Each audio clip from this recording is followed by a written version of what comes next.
రాగి అంబలి 2 స్పూన్ల రాగి పిండి, 2 గ్లాసులు వాటర్ అంటే హాఫ్ లీటర్ అన్నట్టు. రాత్రి ఒక గిన్నెలో రాగి పిండి, నీళ్లు కలిపి పెట్టుకోవాలి.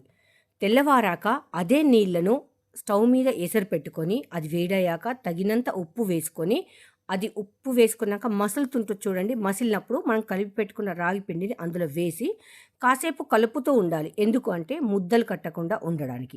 సో, మనకు బాగా కుక్ అయినప్పుడు కొద్దిసేపు స్టాప్ చేయొచ్చు. బట్ కలుపుతూ ఉండాలి.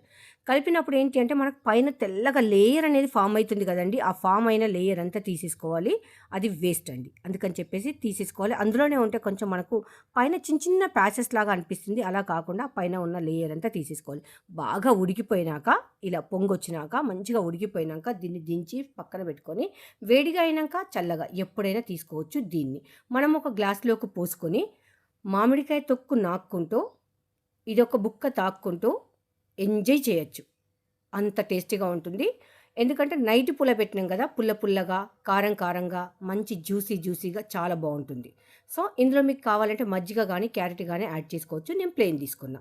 ఇది ఈరోజే కాకుండా తెల్లవారి కూడా తాగొచ్చు.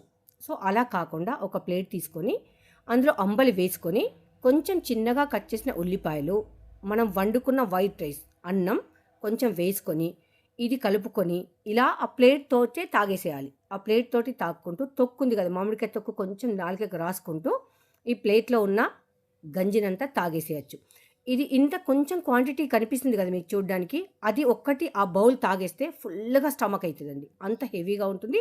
అంత హెల్తీగా ఉంటుంది. ఎనకటి వాళ్ళు ఇదే తిన్నారు, ఇదే తాగిండ్రు. అందుకని జంక్ ఫుడ్ లేదు గనుక అంత హెల్తీగా ఉన్నారు. సో, ఇలా మీకు ప్లెయిన్ కావాలంటే ప్లెయిన్, ఇలా కావాలంటే ఇలా తీసుకోవచ్చు. నచ్చితే ట్రై చేయండి. తప్పకుండా